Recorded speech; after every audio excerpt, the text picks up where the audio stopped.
ٹھیک ہے چلیے بسم جی اللہ. جیسے میرا سوال شیخ بیت اللہ ثناولی صاحب سے تھا. شیخ آپ جی جو بالکل ہیں فرمائیے، حاضر ہوں، فرمائیے. میں ایک عالم کا فتویٰ پڑھ رہا تھا. یہ امام تو اس میں نے پڑھا تھا کہ یہ جو 12 شیعہ ہوتے ہیں جو امامی جن کو بولا جاتا ہے، تو اس پہ وہ اس کے کفر پر وہ جو ہے اجماع نقل کرتے ہیں. تو اس اجماع کی کیا حیثیت آپ بتا سکتے ہیں؟ میں نہیں بتا سکتا بھائی، وہ میں نہیں بتا سکتا. اتنا مطالعہ میرا نہیں ان لوگوں کے مسلک پر، ان لوگوں کا کیا معاملہ ہے. شیخ سرفراز کچھ کہنا چاہیں تو کہیں. ہمارے یہاں تو عام طور پہ جو ہمارے یہاں عام طور پہ علماء اثنا عشری شیعہ کی تکفیر کے بارے میں تفصیل کرتے ہیں. مطلب اختلاف بھی کیا گیا اس سے، بعض لوگوں نے تکفیر بھی کی ہے، لیکن عام طور پہ اثنا عشری شیعہ کی تکفیر کے بارے میں علماء نے کچھ تفریق کی ہے. جیسے ایک تفریق یہ کی گئی ہے کہ جو اثنا عشری شیعہ ہیں ان کے علماء تو کافر ہیں کیونکہ ان کے پاس قرآن و سنت کا علم ہے، البتہ ان کی عوام جو ہے ان کو جہل کا عذر دیتے ہوئے ان کی تکفیر نہیں کی جائے گی. یا اسی طرح سے ابن شہر نے بعض نئی بات لکھی ہے. اسی طرح سے ایک تفریق یہ بھی کی ہے بعض علماء نے کہ جو ان کے عرب ہیں وہ کافر ہیں کیونکہ ان کو عربی زبان آتی ہے اور عربی زبان میں قرآن و سنت کے ذریعے سے ان پر حجت قائم ہو گئی ہے. البتہ جو ان کے اجمی ہے جیسے ایرانی ہے، ہندی ہے، کیونکہ ان کو عربی نہیں آتی ہے تو ان پر حجت تمام نہیں ہو سکی ہے، تو اس وجہ سے ان کی تکفیر نہیں کی جائے گی. تو عام موقف جو ہے وہ اثنا عشری کے بارے میں یہی ہے کہ ان کی تکفیر جو ہے نا وہ مطلق تکفیر ان کے نہیں کی گئی. غالباً امام ابن تیمیہ رحمہ اللہ کا بھی یہی ماننا ہے کہ وہ مطلق تکفیر نہیں کرتے.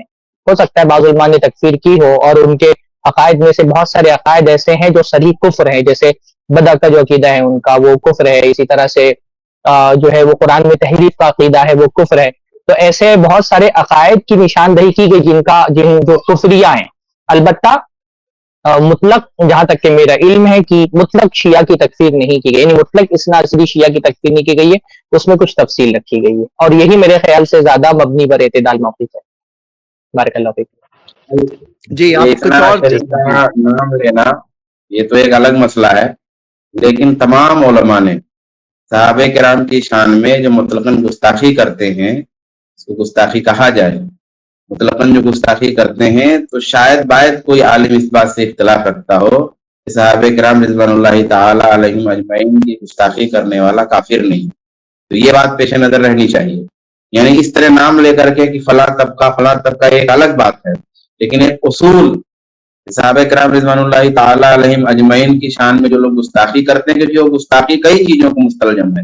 اس میں قرآن کا بھی انکار ہے، اس میں حدیث کا بھی انکار ہے، اس میں رسول صلی اللہ علیہ وسلم پر بھی طعن ہے، شان رسالت پہ طعن ہے، آپ کی تربیت پہ طعن ہے، بہت ساری چیزوں کا انکار اس میں لازم آتا ہے. تو صحابہ کرام رضوان اللہ تعالی علیہم اجمعین کی تکفیر کرنے والے یا آپ کی شان میں گستاخی کرنے والے جو ثابت شدہ ہو گستاخی، جس کو گستاخی کہا جائے، تو ایسا کرنے والے کافر ہیں اور ایسا کرنا کفر ہے. یہ ایک اجمالی چیز ہمیشہ ہمارے سامنے رہنی چاہیے. اب اس سے کوئی باہر بھی ہو سکتا ہے، یعنی ایک اصول ہے. اب کسی علت کی وجہ سے، کسی وجہ کی وجہ سے، کسی عذر کی وجہ سے، کسی سبب کی وجہ سے کوئی اس سے باہر ہو سکتا ہے، یعنی وہ کافر نہیں ہے. لیکن اصولاً یہی ہے کہ اور علماء کا اس میں مسلسل بیان ہے، یعنی ائمہ اربعہ کا اور تمام متقدمین علماء کا اس میں بیان ہے، اس سلسلے میں اس میں کوئی اختلاف نہیں.